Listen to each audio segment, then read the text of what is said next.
Hare Krishna. Welcome everybody in Govardhan Eco Village. This is Temple of Radha Madan Mohan, established by Srila Sanatana Goswami in Vrindavan. So as the Govardhan Eco Village is the mini Vrindavan, resemble of original Vrindavan. So here all temples of the Acharyas are built. সমস্ত আচার্যদের যত মন্দির রয়েছে বৃন্দাবনের সমস্ত মন্দিরগুলো এখানে প্রতিষ্ঠা করা হয়েছে। তো এই গোবর্ধন ইকো ভিলেজে দুইটা এই রাধা মদন মোহন মন্দির রয়েছে।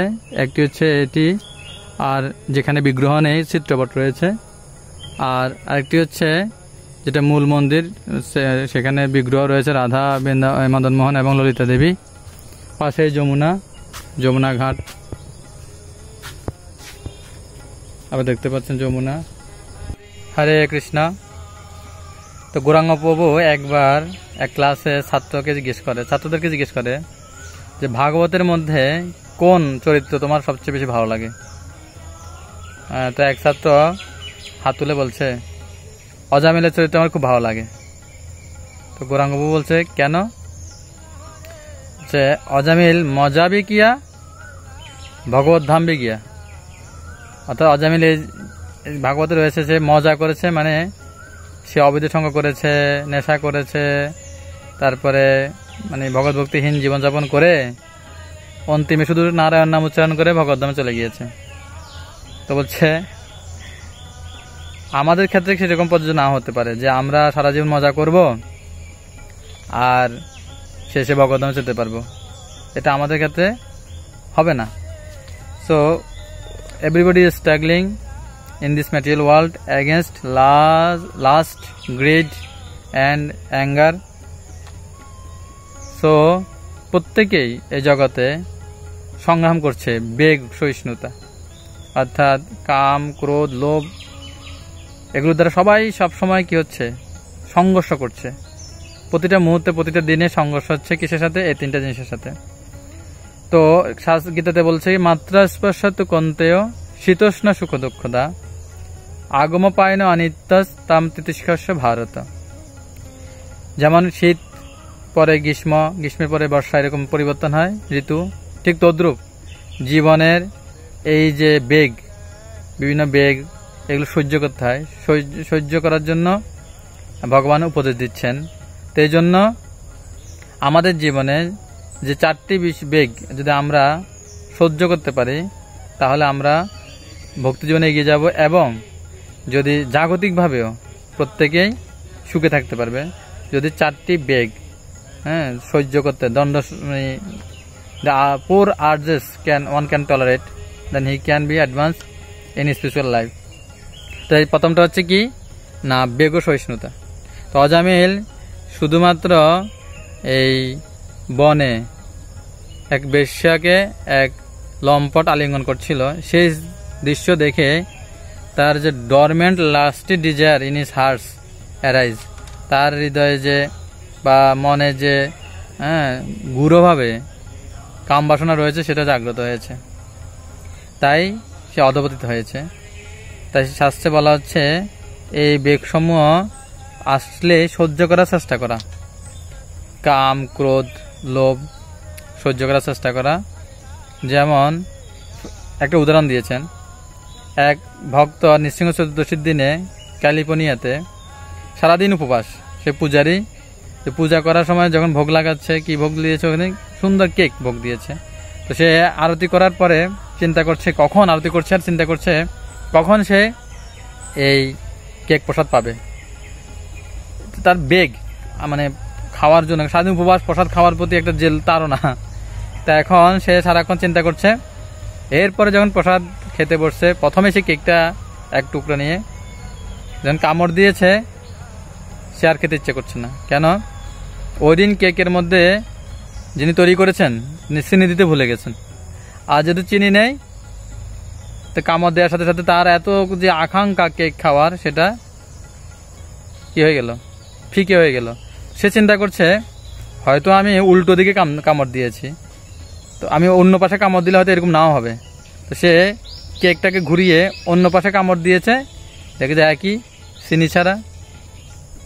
তো সে আর কেকটা খেতে পারলো না, কেকটা মজা পাচ্ছে না, রেখে দিল। পরে সাধারণ সবজি খাচ্ছে আর বারবার কেকের দিকে তাকাচ্ছে যে আজকে আমি এত আশা করছি কেকটা খাবো ভালো, কিন্তু মজা পাচ্ছি না, কেক খেতে পাচ্ছি না। তো এই যে বেগ, বিশেষ করে যেহেতু উপদেশামৃত তো বলেছেন আমাদের রূপ গোস্বামী, বাচ বেগম মনস কোদ বেগম জিব্বা বেগম উদরপস্থ বেগম এতান বেগাঞ্জ বিষয়ত ধীর সর্বাম পিমাম পৃথিবীশ শিষ্যাত। সেখানে 6টি বেগের কথা বলা আছে, বাক্যের বেগ, মনের বেগ, ক্রোধের বেগ, উদর উপস্থ বেগ। তো এভাবে যদি বেগ সহ্য করতে পারে তাহলে উন্নত হতে পারে জীবনে। সেকেন্ড হচ্ছে দ্বন্দ্ব সহিষ্ণুতা। এই দ্বন্দ্ব সহিষ্ণুতা সহ্য করা, duality is reality in this material world. বলছে দ্বৈত ভাব, গুড ব্যাড, হ্যাঁ, রাইট রং, হ্যাঁ, এটা হচ্ছে দ্বন্দ্ব সহ্য করা। যেমন গীতাতে ভগবান বলেছে শীতোষ্ণ সুখ দুঃখেশু তথা মান অপমানয়। তারপরে বলেছেন কিন্তু তুল্লা নিন্দা স্তুতিমণি সন্তুষ্ট এন কেনচিত অনিকেত স্থিরমতি ভক্তিবান মে প্রিয় নরহ। অর্থাৎ আজকে যে ইনসাল্ট করবে কালকে হয়তো সে আপনাকে কি করবে, সম্মান করবে। বা আজকে যে সম্মান করছে, আজকে আপনি এক জায়গায় সম্মান পাচ্ছেন, অন্যদিন আরেকদিন আপনি অন্য জায়গায় অসম্মান পাবেন। এই হচ্ছে ডুয়ালিটি। এই duality is reality in this world. সব সময় কি চলতে চলতে শিল প্রভা সারা পৃথিবীতে হরিনাম প্রচার করেছেন, কৃষ্ণবর্ণার প্রচার করে এত ভক্ত তৈরি করেছেন, কিন্তু ওনাকে অপমান সহ্য করতে হয়েছে খোদ ভারতবর্ষে। তো ভারতবর্ষে এক মাতাজি প্রভাতের ডিসাইপল বিশাল প্যান্ডেল প্রোগ্রাম আয়োজন করেছে, হাজার হাজার মানুষ অংশগ্রহণ করেছে, সাকসেসফুল প্রোগ্রাম। কিন্তু প্রভাত যখন স্টেজ থেকে নামছে, স্থানীয় কিছু লোকাল ব্রাহ্মণরা বলছেন প্রপাত যে আপনার যে শিষ্যা ওদের ফিলোসফি জানে না এবং ওদের মন্ত্র উচ্চারণ ঠিক নেই। তো প্রপাত বলছেন, প্রপাতকে অপমান করছে যে আপনার যাদেরকে শিক্ষা দিচ্ছেন ওদের ফিলোসফি জানে না। তো প্রপাত বলছে ওরা ফিলোসফি না জানলেও ওদের যে ভক্তি আছে এবং সে যেটা জানা দরকার সেই ইম্পর্টেন্ট শ্লোকগুলো জানে। তখন প্রপাত বলছেন বলো তুমি এই উপনিষদের শ্লোকগুলো বলতে থাকো।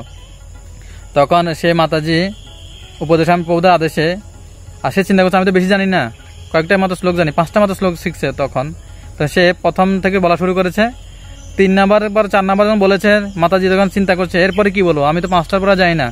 তো প্রভাত তাকে থামিয়ে বলছে আর বলতে হবে না, আমি বুঝতে পেরেছি, ওরা বুঝতে পেরেছে তুমি ইতিমধ্যে সব জানো। তখন ওরা বলছে প্রপাত কিন্তু pronunciation is not right, good. Pronunciation ঠিক না থাকলে ওর রিনাউন্সিয়েশন ঠিক আছে, অর্থাৎ ওর বৈরাগ্য রয়েছে। সে বিদেশে জন্মগ্রহণ করেছে, বিদেশ থেকে সমস্ত সংস্কৃতি ত্যাগ করে তাদের ঐশ্বর্য, তাদের সুখ সুবিধা, সুখ আহ্লাদ সব ত্যাগ করে এই ভারতবর্ষে এসে সিম্পল জীবনযাপন করছে। তাই এর যে বৈরাগ্য সেটা হচ্ছে প্রকৃত, যেটা ভগবানকে খুশি করে। তো এখানে প্রভাত সহ্য করছেন দ্বন্দ্ব, যে তাকে অপমান করছে, তাকে বা বিভিন্ন জায়গায় অনেক কটূক্তির শিকার হতে হয়েছিল, প্রভাত সেগুলো সহ্য করেছেন। তাই প্রথম হচ্ছে কি বেগ সহিষ্ণুতা, 2 নম্বর হচ্ছে দ্বন্দ্ব সহিষ্ণুতা, 3 নম্বর হচ্ছে পরত উৎকর্ষ সহিষ্ণুতা, অর্থাৎ অন্যের ভালো দেখে আনন্দ পাওয়া, সহ্য করা। এক বাবার ছেলে, বাবার মানে অনেক আশা ছেলেকে পিএইচডি করবে, পিএইচডি করাবে, অনেক কষ্ট করে ছেলেকে মানুষ করেছে। তা এখন ছেলে যখন সে ম্যাচিউর হয়েছে, বুঝতে পারছে যে বাবার আকাঙ্ক্ষা হচ্ছে আমি যেন পিএইচডি করি, তাহলে তিনি সুখী হবেন।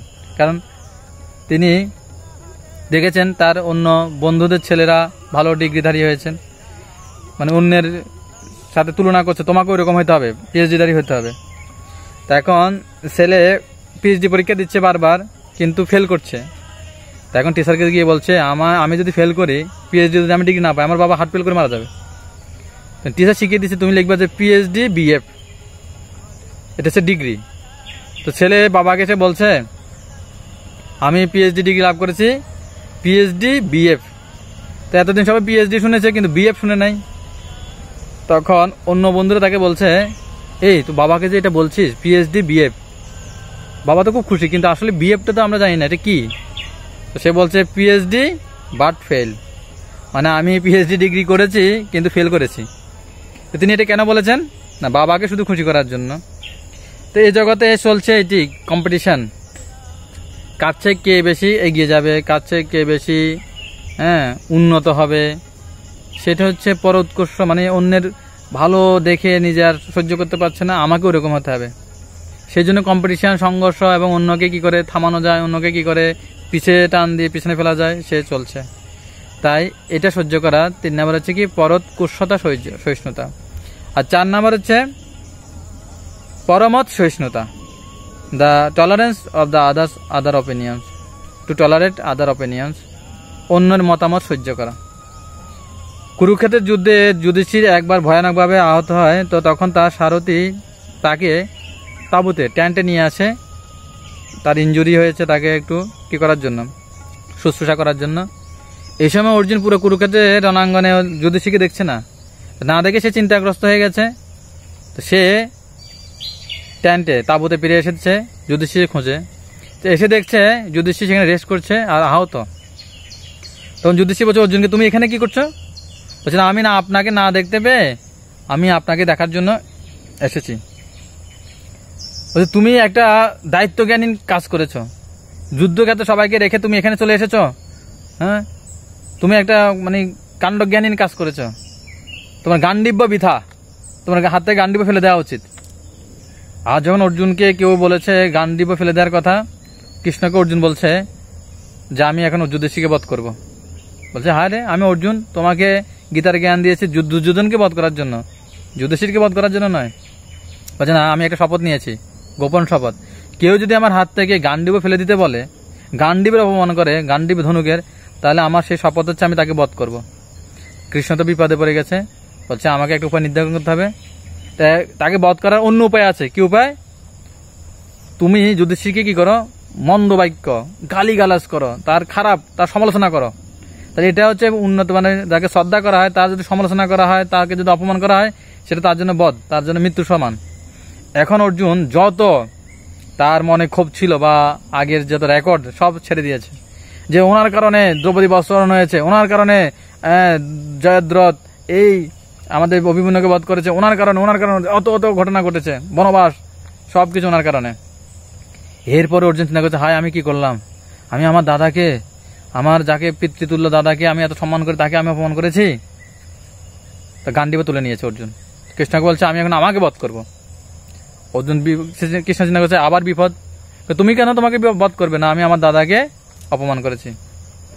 বলছে ঠিক আছে, নিজেকে বধ করার অন্যতম উপায় হচ্ছে কি, মানে আরেকটা উপায় হচ্ছে নিজের প্রশংসা করা। তো তুমি তোমার প্রশংসা করো। তখন অর্জুন কি করেছে, আবার কৃষ্ণের আদেশে তার সমস্ত প্রশংসা শুরু করে দিয়েছে। আমি সেই দ্রৌপদীকে লাভ করেছি, আমি পরাক্রম দেখিয়েছি, আমার হাতে গান্ডীব ধনুক রয়েছে, আমি দ্রোণাচার্যের প্রিয় শিষ্য। এভাবে তার যত গুণগান সব তিনি গাচ্ছেন। তো এভাবে কৃষ্ণ শিখাচ্ছেন আর কি অন্যের মতামত সহ্য করার, পরমত সহিষ্ণুতা। এই জগতে সবচেয়ে বেশি কঠিন হচ্ছে, সবাই চায় আমার মতটাই কি হোক, এস্টাবলিশ হোক, অন্যের মত সবাই কি করতে চায়, অবজ্ঞা করতে চায়।